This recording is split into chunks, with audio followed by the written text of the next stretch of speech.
Mais um domingo, primeira vez esse ano de 2021, que tenho o privilégio de poder compartilhar um pouquinho da palavra de Deus nessa noite aqui. Estou muito feliz de poder estar aqui com vocês. Vamos orar mais uma vez, rapidinho, só para entregar esse momento nas mãos de Deus?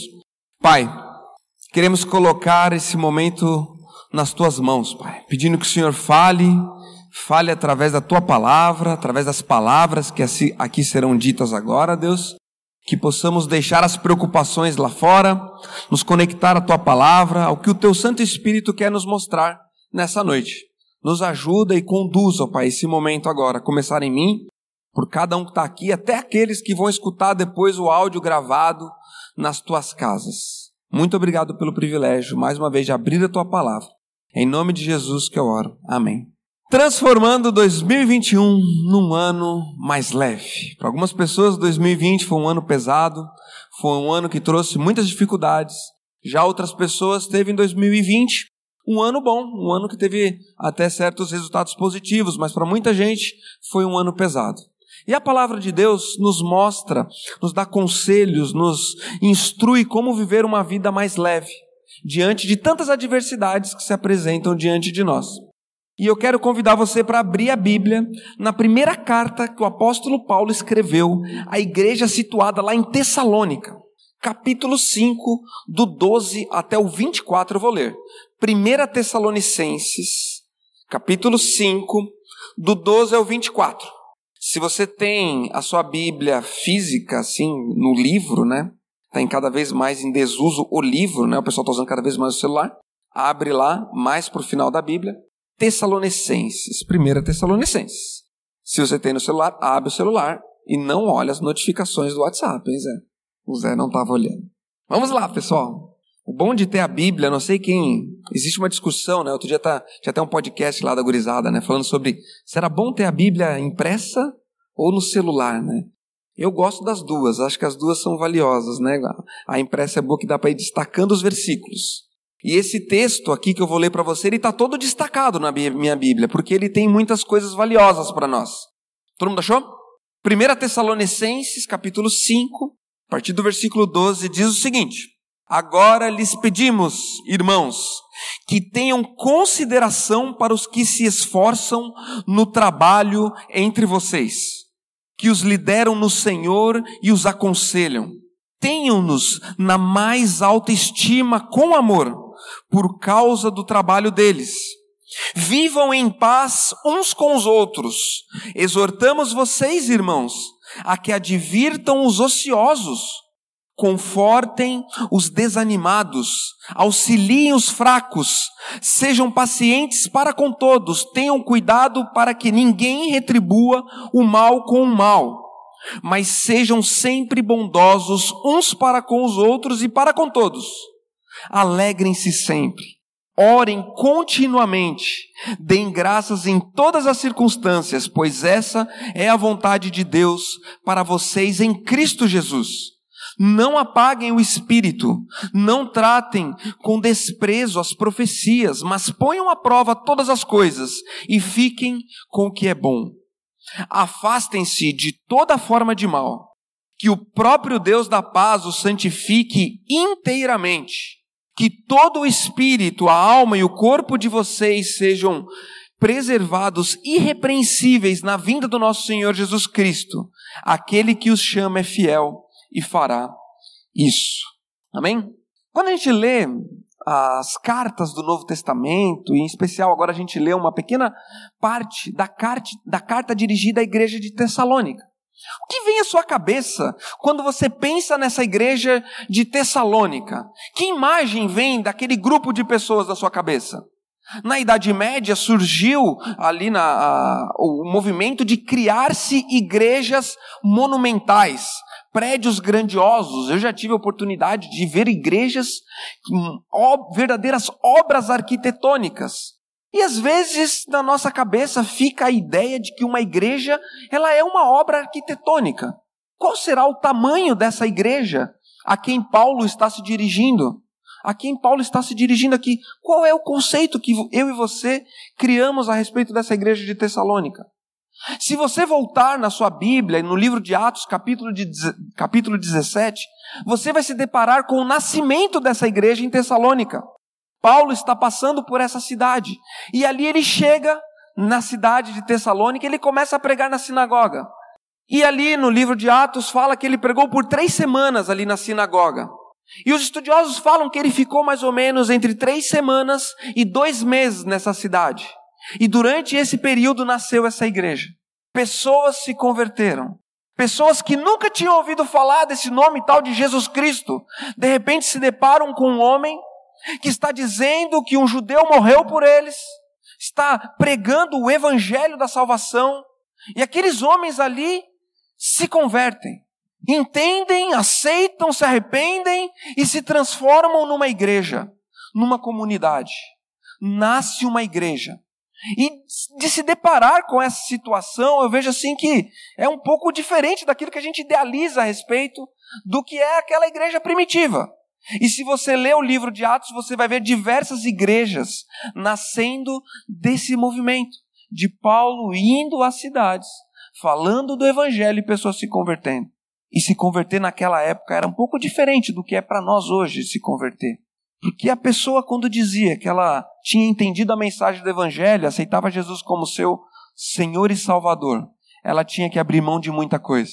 Inclusive no próprio livro de Atos diz que não eram poucos os que se desfaziam dos seus bens e distribuíam, colocavam aos pés dos apóstolos. Porque a perseguição era muito grande. E em muitos casos os bens eram confiscados. Bens confiscados. O próprio apóstolo Paulo, que virou apóstolo depois, antes ele era Saulo. E ele fez parte do primeiro mártir da igreja primitiva, que foi Estevão. Estevão foi apedrejado, foi morto. Um homem foi morto simplesmente porque se colocou de pé e declarou abertamente a sua fé em Jesus. E por isso ele foi apedrejado. Se converter naquele contexto é um pouco diferente do que às vezes, hoje em dia, a gente entende por conversão. E quando eu vejo a igreja nascendo ali em Atos, eu estou lendo na minha leitura bíblica, eu estou no livro de Atos agora. Eu me deparo com essas igrejas, esses núcleos nascendo, e eu cheguei a uma conclusão, que é o seguinte, que nós somos o movimento de pessoas mais improvável que existe. Não era lógico isso acontecer. Paulo chegar a pregar, pessoas se converterem, e a partir dali as pessoas começam a ser perseguidas. Humanamente falando, é improvável que isso se formate dessa forma. O mais lógico que a gente poderia pensar é esse movimento dessas pessoas. Um fogo de palha surgiu, mas quando vem a perseguição, eles se abandonam essa tal de fé nesse Jesus. Na hora que aperta a circunstância para o lado daquelas pessoas, elas vão se espalhar. Afinal de contas, cada um está preocupado consigo mesmo, em manter a sua família, mas não. Esses homens, eles ficam de pé e falam, não, a gente acredita, a gente teve uma experiência com esse Jesus nos mudou de tal forma, que é impossível de agora em diante dizer que isso tudo é mentira.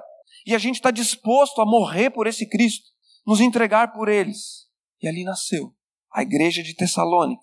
E só humanamente é pouco provável e impossível que esse tipo de movimento aconteça.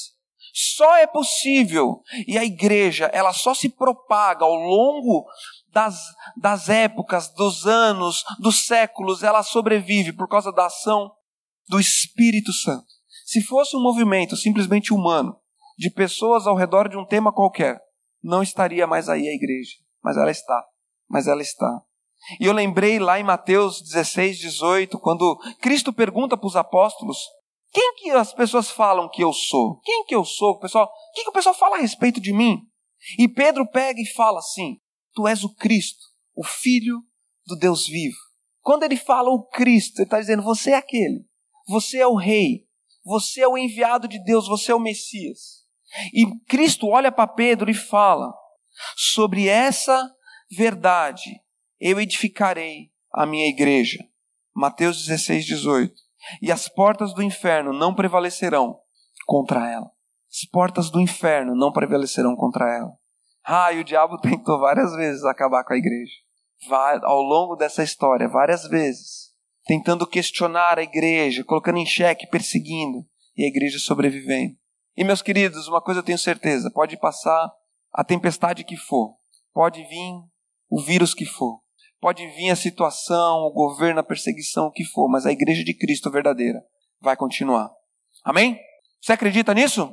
Amém. Porque as portas do inferno não prevalecerão contra a igreja. E nós somos a igreja.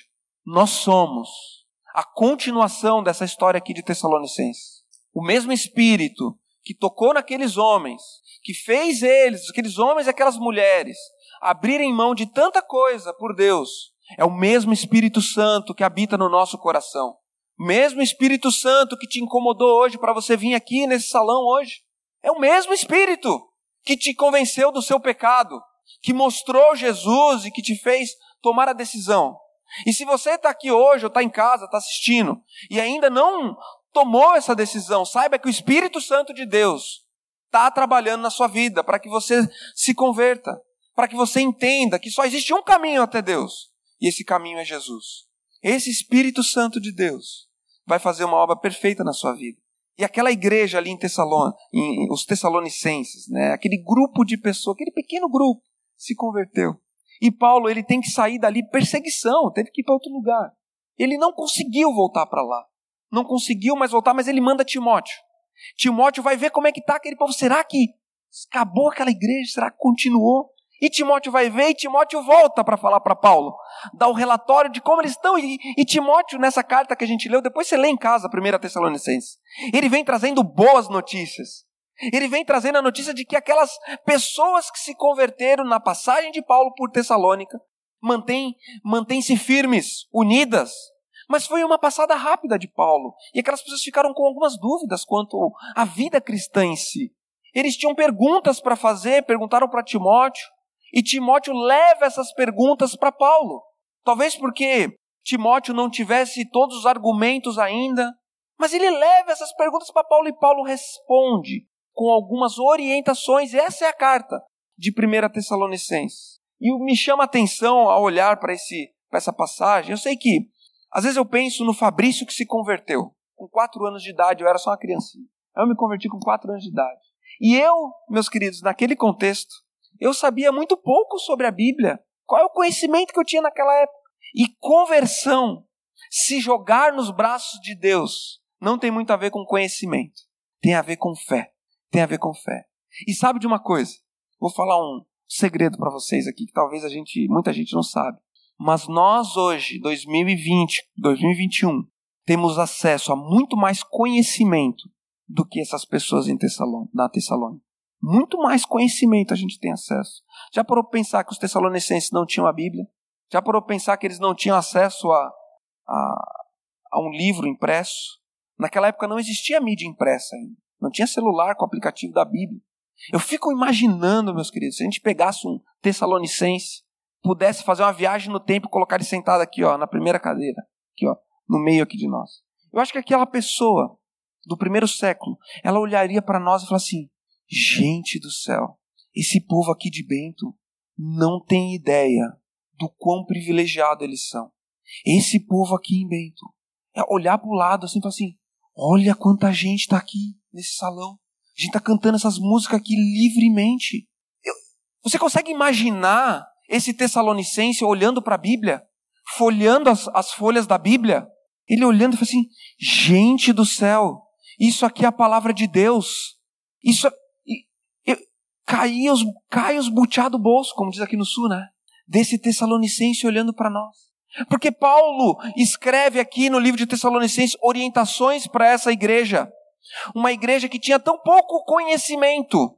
E eu fico imaginando essas pessoas recebendo essa carta e elas estudando cada palavra que estava ali naquela carta. Cada pequeno detalhe do que Paulo falava, porque eles entendiam que a vida cristã deles dependia daquelas orientações. Alegrem-se sempre. E os tessalonicenses olhando aqui falam assim: gente, o apóstolo Paulo mandou essa mensagem da parte do próprio Deus que a gente tem que se alegrar. Mensagem, domingo após domingo. Aqueles tessalonicenses estudando cada pequeno versículo daquele que Paulo mandou para eles naquela carta. Acabou a carta. Vamos de novo. Vamos no começo de novo dessa carta. O que será que está querendo dizer aqui esse versículo? Você consegue imaginar isso?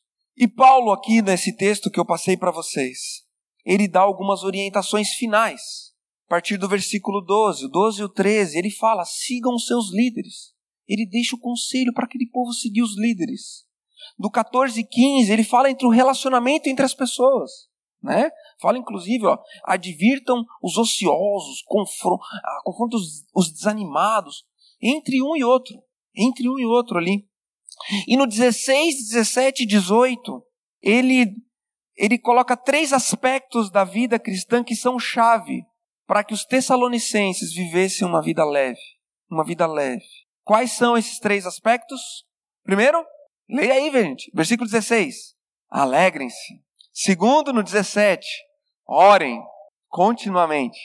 E no 18, deem graças em todas as circunstâncias. E eu gostaria de me ater um pouco a esse dar graças em todas as circunstâncias. Você entende que poderíamos adentrar em cada um desses pontos com profundidade, olhar para esses pequenos textos, colocar em xeque a nossa vida, a nossa relação com a palavra e a nossa relação com Deus em cada uma dessas passagens. E eu quero ver um pouquinho melhor aqui, entender um pouquinho melhor esse 18 aqui com vocês hoje. Eu não sei até que horas é, Adela? Até as 20? Ô, louco. Porque eu nem comecei ainda. Vai longe se eu não botar um freio. Tô brincando. Eu vou ser mais rápido. Então olha só que legal. Vamos olhar, que nem se for... Imagina que você é um tessalonicense agora, que você recebeu esse versículo 18 aqui. A gente vai entender cada palavra que está aqui no 18. Primeiro, deem graças em todas as circunstâncias. Primeira frasezinha. Deem graças em todas as circunstâncias. O tessalonicense, ele não leu em português, tá? Ele leu em grego. O começo ali, né? Nós temos uma tradução. Se você lesse no grego, no original, essa palavra dar graças está muito relacionado com o nosso obrigado. Sabe quando você fala assim, muito obrigado? Quando a gente fala obrigado, o que está por trás do sentido da palavra obrigado é o seguinte, eu entendo que você fez algo por mim e eu estou obrigado a lhe retribuir. É como se fosse um dispositivo natural que existe dentro de nós, chamado de reciprocidade. Por exemplo, se eu chamo, o Predebon para ir lá em casa tomar um café. Predebon e Norinda, eles vão lá tomar um café em Caxias. Depois, quando acaba o café, qual que é a primeira coisa que o Predebon fala? Semana que vem, na minha casa. Por quê? Porque o Predebon, ele se sente, agradecido por aquilo que ele recebeu e ele quer retribuir. Deem graças em todas as circunstâncias. E essa palavra é referente a nós estamos obrigados a Deus. Porque o amor de Deus nos constrange. Tudo quanto Deus tem nos dado nos constrange. E o primeiro ponto que salta aos olhos ao olhar esse deem graças de todas as circunstâncias é que trata-se de uma ordem. Essa palavra não está como uma sugestão, não está como um pedido. Paulo não está falando assim, olha gente, por favor gente, façam isso. Olha, se você tiver a oportunidade, dê graças. Vai fazer bem para você. Não. A palavra aqui ela está no imperativo. É uma ordem de Deus. Assim como é uma ordem de Deus, não matarás. A gente não sai matando os outros por aí porque a gente entende que isso é errado. Mas é interessante que diante de Deus não existe pecadinho e pecadão. E ele coloca para a gente dar graças em todas as circunstâncias uma ordem direta para nós. Mas dá a impressão que certas coisas não são nem errado, né? Nós temos algumas manias de comportamento que às vezes a gente acha que é até bonitinho. Alguns pecados que a gente tem de estimação. E diante de Deus a murmuração é tão prejudicial para nós quanto o matar. E ele coloca para nós um mandamento. Deem graças em todas as circunstâncias. E dar graças para nós cristãos deveria ser algo natural. Deveria ser um reflexo nosso dar graça. Sabe por quê? Porque nós recebemos coisas que as pessoas que não estão em Cristo ainda não receberam. Eleitos desde a fundação do mundo. Onde você estava? Onde você estava, Léo, quando o mundo foi fundado? Quando Deus disse, haja luz. Onde você estava? Era uma substância perdida no cosmos, talvez. Foi a pergunta que Deus fez para Jó, né? Onde é que você estava, Jó? Antes de eu criar o universo. E antes de eu criar o universo, Deus te escolheu, Léo. Ele te escolheu. Isso, eu fico arrepiado só de pensar nisso. Ele escolheu eu, escolheu você. Ah, mas como assim escolheu? Não sei, só sei que ele escolheu. E só dele ter escolhido eu e você, isso já nos dá motivo de saltar de alegria e de dar graças em todas as circunstâncias. É ou não é? Ele nos escolheu. Uma certeza incondicional da salvação. A salvação não se baseia nas nossas obras. Não recebemos por mérito próprio. Deus nos deu de presente. Ele coloca em nós tanto querer como realizar. A certeza da salvação. A certeza da salvação é motivo de sobra para a gente poder ser gratos em todas as circunstâncias. O que mais? Somos inseridos num corpo chamado igreja. Pessoas estavam solitárias, não tinham amigos, não tinham convívio com ninguém. De repente se vem no meio de um povo que tem tudo em comum, chamado igreja. Motivo de gratidão. Nosso corpo passa a ser a habitação do Espírito Santo. Espírito Santo nos aconselhando em todos os momentos da nossa vida, nos pegando pela mão, no momento de dificuldade, nos momentos mais sombrios da nossa vida, Deus nos suportando. A palavra, o acesso à palavra diária, a oração, você poder, qualquer momento, 24 horas por dia, fechar o seu olho e falar: Deus, eu estou aqui, estou precisando, vem comigo, fala comigo, Ele está ali para te ouvir. Liberdade de culto, liberdade de nos reunirmos como igreja. Existem países no mundo hoje em dia onde essa liberdade é ceifada das pessoas. Liberdade de poder cantar, poder louvar. Quantas pessoas, meus queridos, não têm motivos para cantar? Não têm motivos para se alegrar. Mas nós temos. Nós temos motivos de sobra para dar graças em todas as circunstâncias. E o que eu me pergunto, eu quero que você se pergunte também nessa noite.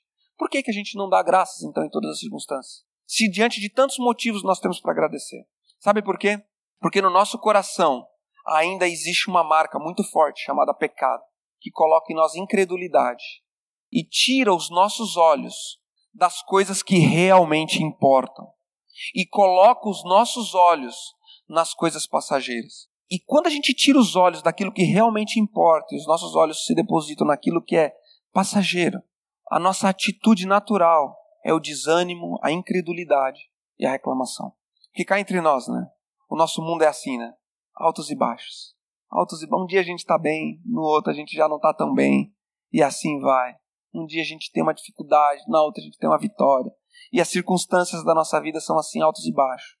E o nosso coração, ele não consegue ser grato em todas as circunstâncias. Porque os nossos olhos ficam nessa montanha russa de altos e baixos, de circunstâncias que vêm e vão. E Deus olha para nós e fala: gente, deem graças em todas as circunstâncias. Isso é uma ordem para nós. É uma ordem. Pode ser que você não veja motivos hoje, vivendo o começo de 2021, para dar graça, mesmo sem os motivos. Nós temos esse mandamento como uma muleta no que a gente se apoia. No que a gente se apoia. E Fabrício, eu quero te perguntar um negócio. Quer dizer então que eu devo agradecer por algo ruim que está acontecendo na minha vida? Está acontecendo um troço aqui, Fabrício, você não tem ideia. Surgiu uma doença, uma adversidade, perdi o emprego. Devo agradecer? E a Bíblia não nos manda agradecer pelas coisas ruins, sabia? Ah, muito obrigado, Deus, porque o meu filho está doente. A Bíblia não fala para a gente falar isso, sabia? A Bíblia nos fala, Romanos 8, capítulo 8, versículo 28, que diz o seguinte: todas as coisas cooperam para o bem daqueles que amam a Deus. Dar graças em todas as circunstâncias não é a gente dizer: ah, Deus, muito obrigado porque está vindo coisa ruim. A gente não é masoquista, né, que gosta de sofrer, né? Gosta de sofrer. Mas é no meio do sofrimento, olhar para aquilo que está acontecendo e falar assim: Deus, eu não enxergo o que está acontecendo, o que vai acontecer depois. Eu não sei por que está acontecendo isso, se vai passar logo. Eu só sei de uma coisa: tudo isso que eu estou vivendo coopera para o meu bem de alguma forma. E um dia eu vou chegar lá na frente, olhar para trás e vou falar assim: Deus esteve comigo. E isso é motivo de gratidão para nós, independente das circunstâncias. Isso deve ser para nós. Deem graças em todas as circunstâncias. Duas pessoas se encontram. Uma olha para a outra e fala assim: tudo bem? A outra responde: tudo bem, né? Esse é o nosso cumprimento habitual. Mas e se não está tudo bem? E alguém te encontra e te fala: tudo bem com você? Como deve ser a sua resposta? Ninguém fala que tá mal, né? Tem gente, Neve, que se fala assim, ó, tá tudo bem com você, a pessoa já descarrega, né? Se você soubesse, nem me pergunta se tá tudo bem. Olha, pisei no cocô na saída de casa. E não tem jeito, tá tudo mal. Já viu? Tem pessoas que às vezes falam assim. Vou contar um segredo pra você. Sabia que é falta de educação dizer que tá tudo mal quando alguém te pergunta que tá tudo bem? Você sabia que é meio falta de educação fazer isso? Como assim falta de educação? A gente vai mentir, Fabrício, então? Quando alguém te pergunta, tá tudo bem? Ah, vou te dar a resposta agora. Tá tudo bem, Fabrício? Uma coisa feia comigo. Olha, tá tudo bem, apesar de estar enfrentando diversas dificuldades. Mas eu sei que todas as coisas cooperam para o bem daqueles que amam a Deus. E eu sei que Deus está comigo no meio dessa diversidade. Muito mais agradável para nós e excelente ter essa atitude no nosso coração quando as coisas não estão bem. Quando as coisas não estão bem. E Ele é por nós, meus queridos. Ele é por nós. Ele cuida de nós. Paulo e Silas, no capítulo 16 de Atos, são jogados numa prisão onde eles são açoitados. Açoitados. O sangue correndo de tantos açoites que aqueles dois homens receberam. E a palavra de Deus ali no capítulo 16 de Atos diz que Paulo e Silas na prisão, sabe o que eles estavam falando? Cantando louvores a Deus. Porque eles gostavam de apanhar? Porque dava prazer para eles ser açoitados? Não, meus queridos. Mas porque eles viviam na prática. Romanos 8, 28. Eles entendiam que por mais que momentaneamente eles estivessem sofrendo, tudo aquilo que estava acontecendo cooperava para o bem daqueles que amam a Deus. E eles estavam dispostos a viver tudo o que Cristo tinha para eles. Pagar o preço de ser chamados cristãos. Deem graças em todas as circunstâncias, pois essa é a vontade de Deus para vocês em Cristo Jesus. Pois esta é a vontade de Deus. Nós nos questionamos muito sobre a vontade de Deus para a nossa vida. Diversas situações onde a gente quer saber qual é a vontade de Deus. Devo ir para cá ou para cá, Deus? Me fala. E às vezes, sabe que eu acho que a gente vive que nem... Lembra das Olimpíadas do Faustão? Que tinha aquela prova que era várias portas, que a pessoa falava assim... E saía correndo e pulava na porta. Você lembra dessa... Quem lembra disso? O pessoal se entregando na idade, né? Só de mais idade lembra, né? Aí o cara ia e você ficava assim torcendo para a porta abrir, né? E a câmera mostrava de cima e tinha uns monstros no meio do labirinto. Aí de repente o cara ia e a porta dava no barro e caía. Sabe que às vezes eu acho que a gente tem essa atitude para com a vida. A gente pensa que diante de nós está ali aquele labirinto de oportunidades. E a gente fica na dúvida, qual será a vontade de Deus? Qual será a porta certa para mim entrar? Será que é o emprego A ou o emprego B? Será que eu namoro com ele? Ou com ele outro ali? Quem será que é a melhor alternativa? O que será que está por trás? Qual será a vontade de Deus? E sabe, meus queridos, que às vezes a gente fica duvidando de Deus, de que Ele é bom. Às vezes a gente tem uma situação no nosso coração de que a gente acha que Deus, Ele é que nem... Ele fica assim só mudando os pontos para ver a gente se dar mal. Às vezes a gente tem uma atitude como essa. E eu não consigo enxergar um Deus tão gracioso como o nosso, agindo dessa forma. A vontade de Deus ela é perfeita para nós, porque todas as coisas cooperam para o bem. E eu ouso dizer que muitas vezes A ou B, as duas opções podem dar certo, se as duas estiverem em conformidade com a palavra de Deus. Mas a gente fica receoso, né, de tomar as decisões.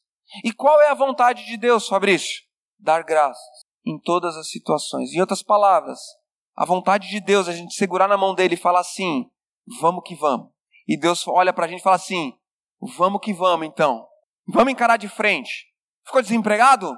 Segura na mão de Deus e fala, vamos que vamos. Vai casar? Segura na mão de Deus e fala, vamos que vamos. E Ele vai com a gente e nos abençoa, meus queridos.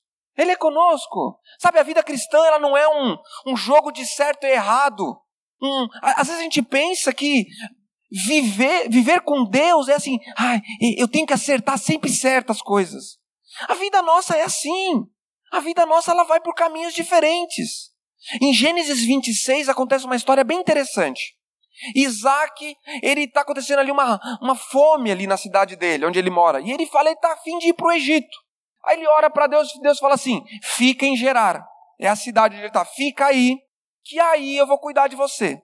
E quando Isaac fica, depois você pode ler lá no livro de Gênesis capítulo 26, tudo dá errado para ele ali onde ele ficou. O pessoal começa a colocar o olho na mulher dele, dá uma treta danada lá em Gerar. Aí você se pergunta assim, mas como é que Deus dá uma dessa com ele? Deus fala para ele ficar e aí dá problema?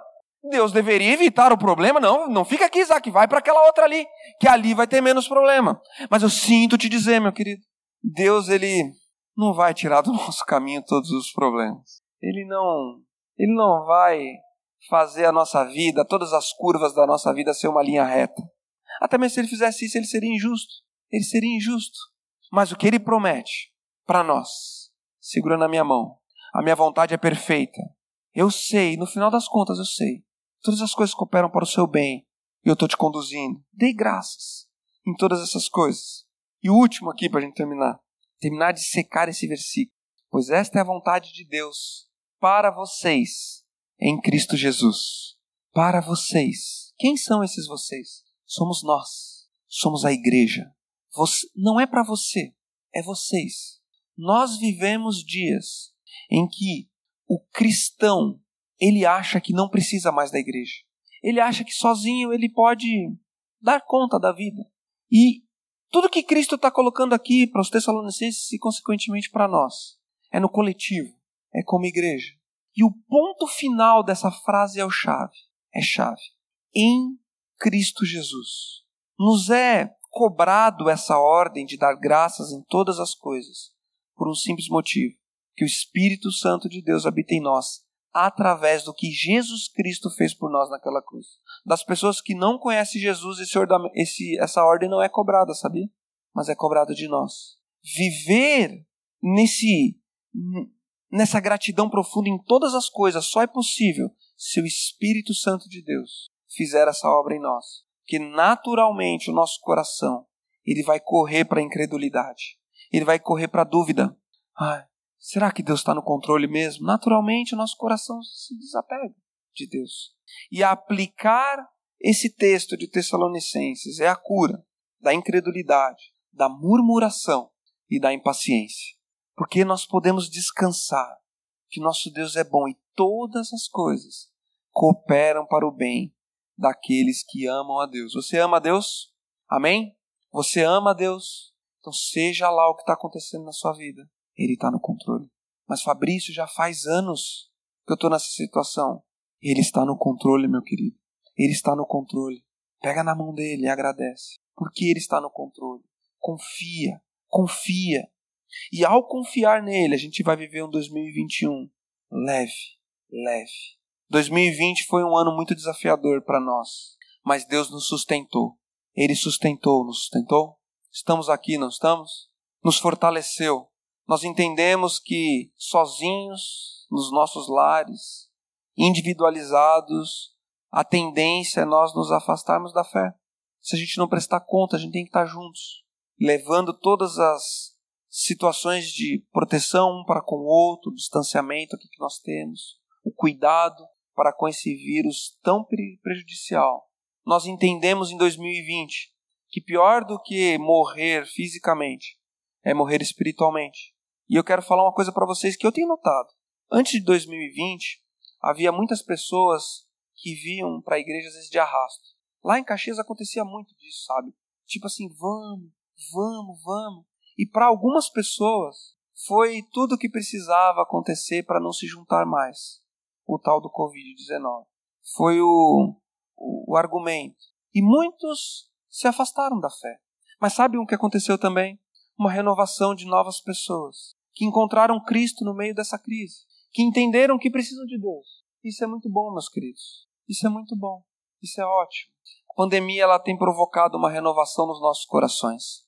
Uma renovação de fé, uma renovação de esperança. E acima de tudo, uma renovação de fé de que Deus está no controle. E todas as coisas cooperam para o bem daqueles que amam a Deus. E baseado nessa verdade, eu te convido a ficar de pé comigo agora. A gente vai orar para terminar. Fecha os teus olhos. Quero te dar um minutinho aí para você orar, você e Deus. Coloca diante de Deus aí o que foi o seu 2020. Foi difícil, foi pesado. Talvez você fraquejou na fé. Talvez você se afastou. Talvez você viu a sua vida ir cada vez mais distante da igreja, de Deus. E E hoje você se vê no começo de 2021 muito mais distante da palavra do que no começo de 2020. Eu quero te dizer que Cristo está te convidando para você voltar. Volta para casa. Fala com Ele aí.